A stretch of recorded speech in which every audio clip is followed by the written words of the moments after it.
Hello students, आप लोग का एजुकेशन हब चैनल में हार्दिक स्वागत है। मैं जनरल साइंस का बायोलॉजी टॉपिक लेकर आया हूं, जो बिहार बोर्ड द्वारा जारी एग्ज़ाम जो आगामी 26 अगस्त से चलने वाला है, वो डीएलएड का एग्ज़ाम वो काफ़ी महत्वपूर्ण साबित होगा, जिसमें साइंस से अधिक क्वेश्चन पूछा जाता है।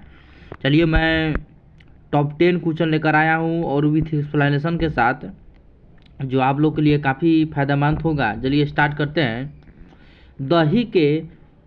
दूध के दही के रूप में जमने का कारण है, तो इसका एक एग्जिट आंसर होगा लैक्टोबैसिलस। इसका एक्सप्लेनेशन देखेंगे।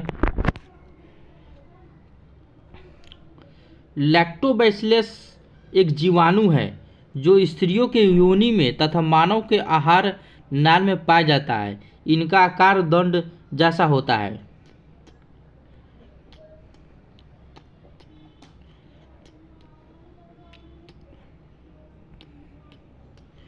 इसके यह जीवाणु दूध से दही बनने में सहायक होते हैं। फिर नेक्स्ट क्वेश्चन देखेंगे। जंतुओं में होने वाली फुट एंड माउथ रोग किसके कारण उत्पन्न होता है? तो इसका आंसर होगा विषाणु। इसका एक्सप्लेनेशन देखेंगे। मुंहपका खुरपका रोग विभिक्त खुर वाले पशुओं द्वारा अत्यंत संक्रामक रोग एवं घातक विषाणुजनित रोग है। यह गाय, भैंस, भेड़, बकरी, सूअर आदि पालतू पशुओं, एक हिरण आदि जंगली पशुओं को होता है। फिर नेक्स्ट क्वेश्चन देखेंगे। कौन कौन से एक जीवित जीवाश्म कहलाता है? तो इसका आंसर होगा जिंकोगो।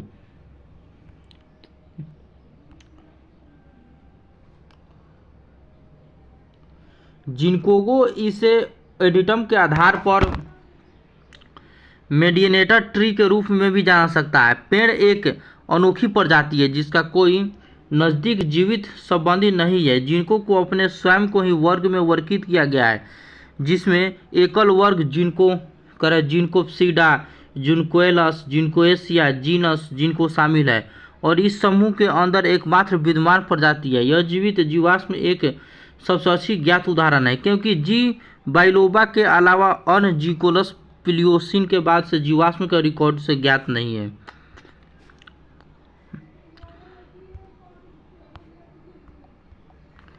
निम्नलिखित में कौन सा विश्व का सबसे बड़ा पुष्प है? तो इसका आंसर होगा रिफ्लेशिया। रिफ्लेशिया मुख्यतः मलेशिया में इंडोनेशिया में पाया जाने वाला जीव एक आश्चर्यजनक परजीवी पौधा है, जिसका कोई फूल वनस्पति जगत के सभी पौधों फूलों से बड़ा लगभग 1 मीटर व्यास का होता है। इसका वजन 10 केजी तक हो सकता है। फिर नेक्स्ट क्वेश्चन देखेंगे। किस पौधे में बीज होता है लेकिन फल नहीं होता है? तो इसका आंसर होगा साइकस। इसका एक्सप्लेनेशन देखेंगे। साइकस एक ऐसा जीनियस है जिसमें छोटे तार जैसे पेड़ होते हैं, जिन्हें आमतौर पर साइकैंड कहा जा सकता है। यह विभाजन के अंतर्गत आता है। साइकोफाइटा माना जा सकता है कि 280 मिलियन वर्ष पूर्व साइकिडस का परमियन का विकास हुआ था। अब तक दुनिया भर में लगभग 305 प्रजाति देखी जा सकती है। उनमें से लगभग 70% प्रजातियां चीन, वियतनाम, ऑस्ट्रेलिया, दक्षिण अफ्रीका और मेक्सिको के मूल निवासी है। फिर नेक्स्ट क्वेश्चन आएंगे।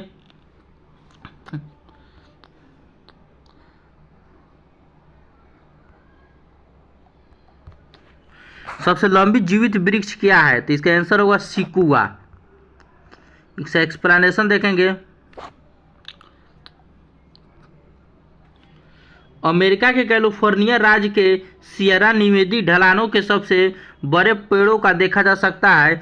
ग्रेट सिकुआ नामक यह पेड़ सिकुआ डेंड्रोआन्स वंश का है और इसके जातिगत नाम जैकेगे सेंटियोम है। इससे सबसे अधिक मोटे के पेड़ का व्यास 12 मीटर तथा कुल ऊंचाई 82 मीटर है। भूमि से 84 मीटर की ऊंचाई पर इसका तना 4 मीटर मोटा है और इसका सबसे लंबा शाख की लंबाई 42.3 मीटर है तथा व्यास 1.8 मीटर है। इसके तने की कुल आयतन 1401.84 घन मीटर है। अमेरिका के सिकुआ राष्ट्रीय पार्क में इसे पार्क के 300 अधिक पेड़ हैं। इनमें से कुछ नाम अमेरिका के प्रसिद्ध व्यक्तियों के नाम पर रखा गया है।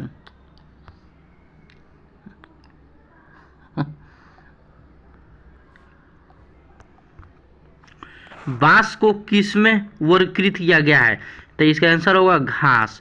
तो हशीश भांग के पौधे से तैयार गया एक मादक पदार्थ है। नेक्स्ट क्वेश्चन देखेंगे, केसर मसाला बनने के लिए पौधे का निमित्त में कौन सा भाग उपयोग में लाया जाता है? तो इसका आंसर वर्तिकाग्र।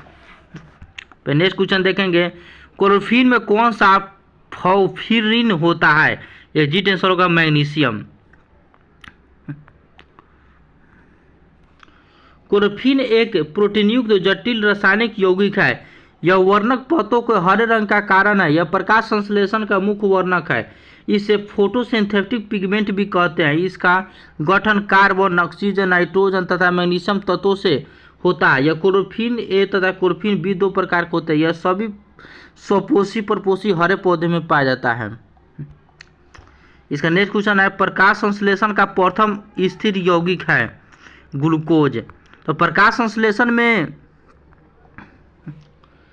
प्रकाश, पानी, कार्बन डाइऑक्साइड भोजन बनाने वाले अभिकारक पदार्थ होते हैं, जबकि ऑक्सीजन और कार्बोहाइड्रेट इसके उत्पाद है। प्रकाश संश्लेषण की क्रिया से प्राप्त अंतिम उत्पाद कार्बोहाइड्रेट, ग्लूकोज और स्टार्च होता है। प्रकाश संश्लेषण का प्रथम अस्थिर यौगिक ग्लूकोज है। तो ये आपका साइंस से रिलेटेड क्वेश्चन था जो बिहार बोर्ड डीएलएड के लिए काफ़ी जो एग्ज़ाम में महत्वपूर्ण होगा। अगर जितने भी स्टूडेंट्स अगर इस वीडियो को देख रहे हैं तो लाइक करें, शेयर करें, सब्सक्राइब करें, ताकि आप लोगों के लिए मैं अच्छे से अच्छे कंटेंट प्रोवाइड कर सकूं। थैंक्स।